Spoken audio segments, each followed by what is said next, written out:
बादशाह और बीरबल महल के सामने वाले बाग में बैठी बातें कर रहे थे। बादशाह अकबर ने कहा, 5-5 होते हैं होटल, बिलपत, इंद्रपत, किश्ती किश्ती। बीरबल ने बड़े ही गंभीर शब्दों में कहा, झांपना, 2 पतरस और भी होते हैं, 2 और पत्नियां होती हैं। अकबर बीरबल लघु कहानी। बादशाह चौंकते हुए बोले, बीरबल, अब तुम किस पैठ की बात कर रहे हो? झांपना, बीरबल ने कहा, मैं ठीक ही हूँ तो कह रहा हूँ, 2 और पत होते हैं, रखपत और खपत। बादशाह ने चौंकते हुए कहा, तुम क्या कह रहे हो? बीरबल, मैं तो कुछ भी नहीं समझा। बीरबल ने कहा, हुजूर, इंसानियत की परख प्यार से होती है। जब व्यक्ति की भी संपत्ति की हिफाजत होती है, तब उसकी भी संपत्ति की हिफाजत होती है। इसी को रखपत कहते हैं। बादशाह बहुत खुश हुए और बोले, बहुत बहुत। अकबर, बीरबल, रखपत और रखेपत का मतलब मैं अब समझ गया। जब हम किसी के समान होते हैं, तब हमारी भी समान होती है कि कहानी। हिंदी में शहंशाह अकबर ने एक बार बीरबल से कहा था, बीरबल, तुम क्या ऐसे ला सकते हो जिसमें एक उपकार को शामिल किया गया हो और दूसरे उपकार के बदले उपकार करने की सोच हो? बीरबल कुछ देर तक चुप रहे, फिर हाँ में सिर हिलाकर चले गए। दूसरे दिन बीरबल एक कुत्ता और अपने मित्र को लेकर दरबार में आए। फिर वह सिर झुकाकर अकबर बादशाह से बोले, हुजूर, मैं दोनों प्राणियों को लेकर आया हूँ, ये दोनों एक ही गुण हैं। बादशाह अकबर ने कहा, ठीक है, लेकिन हमें इनमें से किसी का पता कैसे चलेगा? कुत्ता और कुत्ता। अकबर बीरबल की कहानी। हिंदी। बीरबल बोले, झापना, यह कुत्ता है, केवल रोटी का एक टुकड़ा मरे दम तक अपने स्वामी की रखवाली करता है। इसे प्रकाशित करने से पीटकर मालिक घर से भाग जाता है, तब भी यह मछली पर भागा भागा चलता है और उसी विश्वसनीयता के साथ मालिक को हर खतरनाक से मिलता है। बीरबल यह कहकर चुप हो गया। शहंशाह अकबर बोले, और दूसरा प्राणी? बीरबल थमाती ने आवाज में कहा, हुजूर, यह मेरा सरदार है। इसका स्वभाव ऐसा है कि लड़की का पिता अपनी बेटी इसे क्यों ना दे और स्वयं फकीर ही क्यों न बने, फिर भी इसे चैन नहीं। बीरबल की बातें सुनकर क्रोधित हो गए और उन्होंने कहा, ले जाओ जादूगरों को सूली पर दो, अकबर और कुत्तों को दूध पिलाओ। बादशाह का हुक्म सुनाया ही बीरबल का मजा छूट गया।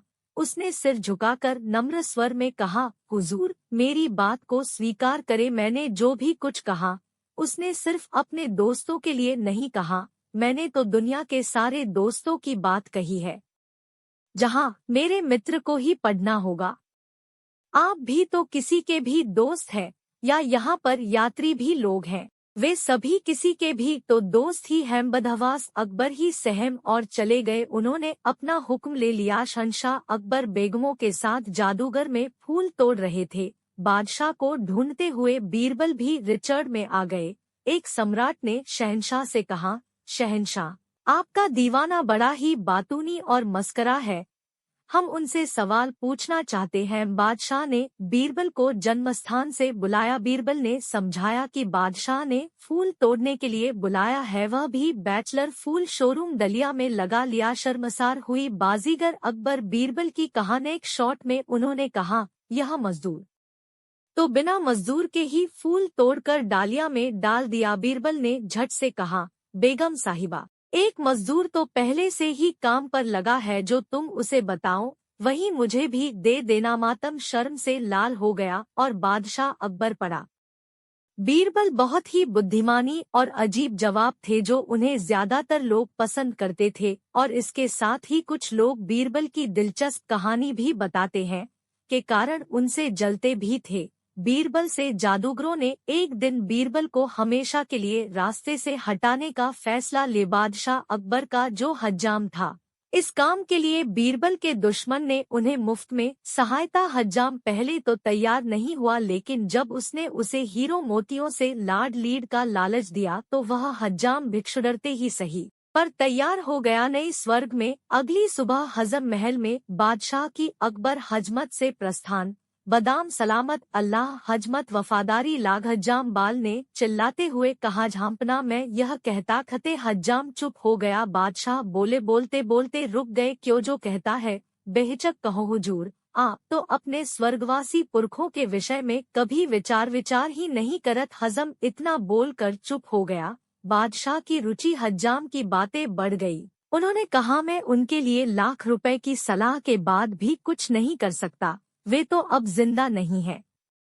हज्जाम की अब मिकी बढ़ गई। उसने बोला, जहाँपनाह, तुम्हारे पुरखे स्वर्ग में ही तो है, वहाँ किसी को भी यह पता चल सकता है कि वे किस हाल में है। ऐसा क्या हो सकता है? बादाम के चेहरे पर खुशियाँ छा गई। उन्हें हजम की सलाह काफी पसंद आई। वे बोले, लेकिन किसी को स्वर्ग में कैसे भेजा जा सकता है? हज्जाम मन ही मन खुश होते हुए बोला, यह तो बहुत ही आसान काम है। जो किसी खुले स्थान में चीता दनकर में किसी बुद्धिजीवी व्यक्ति को शामिल किया जाए तो वह चीता की गोदों के साथ सीधे स्वर्ग में पहुंच जाएगा। हज्जाम की यह योजना बादशाह को भी पसंद आई, लेकिन उन्होंने अगला सवाल ही किया, योजना तो ठीक है, इस तरह से जलाने को कौन तैयार करेगा? हज्जाम ने सुझाव दिया, जहाँपनाह, बीरबल राज्य के सबसे चतुर और बुद्धिमान व्यक्ति हैं। इस कार्य के लिए आपके लिए अधिक उपयुक्त दूसरा कोई व्यक्ति नहीं हो सकता। बादशाह अकबर को बहुत बुरा लगा, क्योंकि उसने समझा कि बीरबल की जान को मारने के लिए चल रहा है। फिर भी वह अनाड़ी ही बनी और बोली, बहुत बढ़िया, हाँ, यह काम बीरबल के लिए ही सही है। व्यक्तिगत पहचान। हज्जाम बाल कट कर चला गए। बादशाह अकबर ने दरबार में प्रवेश के साथ ही इस योजना की घोषणा दरबार में कर दी। इसके बाद बीरबल ने कहा, बीरबल, अब तुम स्वर्ग जाओ और वहां से लौटकर हमें बताओ कि हमारे पुरखों को किस चीज की जरूरत है। बीरबल बोले, हुजूर, आपके मन में यह विचार कहाँ से आया है? बादशाह अकबर बोले, यह विचार मेरे मन की उपज नहीं है, यह विचार तो हमारे हजम के मन की उपज है। वही ने हमें जो विचार सुझाया। बीरबल ने बादशाह के कथन का मतलब अच्छी तरह से समझा और मन ही मन ठान लिया कि उस हज्जाम को सबक सिखाना है। बीरबल ने ऐसा सोचते हुए कहा, जहाँपनाह, तुमने मुझे यह काबिल समझाया। सिद्धांत, मैं स्वर्ग की यात्रा पर जाने के लिए तैयार हूँ हुजूर, लेकिन मुझे कुछ दिन का समय दीजिए ताकि मैं अपने अवशेषों के लिए नीडी का प्रबंध कर सकूं। बादशाह अकबर ने बीरबल को कुछ दिन का समय दे दिया और चिता भी तैयार करने का हुक्म जारी कर दिया। बीरबल ने इसी बीच चिता की जगह को देखा, फिर चिता के स्थान से अपने घर तक अंदर ही अंदर एक सुरंग खुदवानी शुरू कर दी। बीरबल की चिता पर बैठने की तारीख बताई गई। नगर के सारे लोग वहां ज्ञान जमा हो गए। बीरबल के द्वार से सत्कार करके चले गए और दरबारी कारिंदों ने उनकी तरफ चारों ओर लुक सजा दी। देखते ही देखते चिता धू धू करके जल निकला।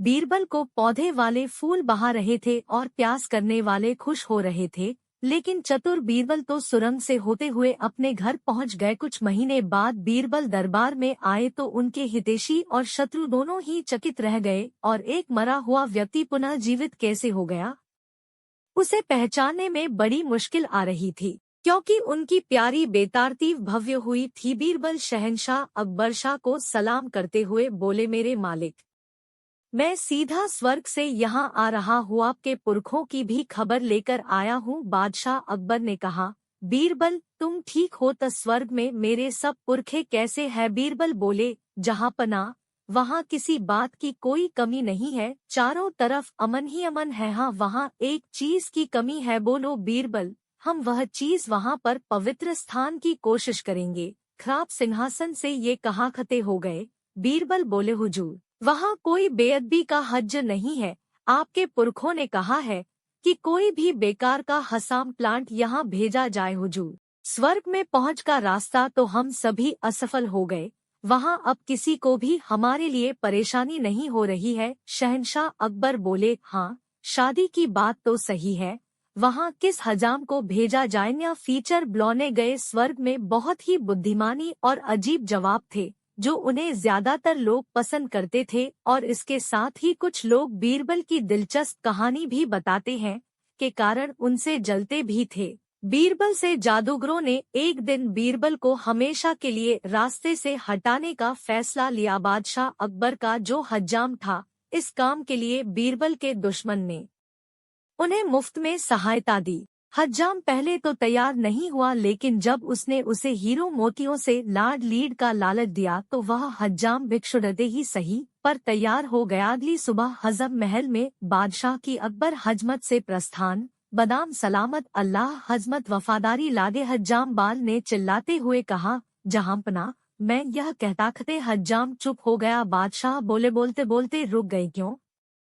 जो कहता है बेहचक कहो हुजूर, आप तो अपने स्वर्गवासी पुरखों के विषय में कभी विचार ही नहीं करते। हजम इतना बोल। बीरबल की सर्वश्रेष्ठ हिंदी कहानी। एक बार दरबारियों के साथ मिलकर अकबर बादशाह ने यह योजना बनाई कि देखें बीरबल को शहीद दिवस दुखियों की पहचान है या नहीं। असल में बादशाह अकबर ने एक सैनिक को दिनहीन की पोशाक में बीरबल के पास बुलाया था।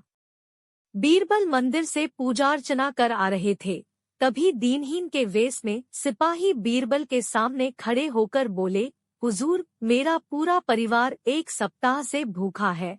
मैं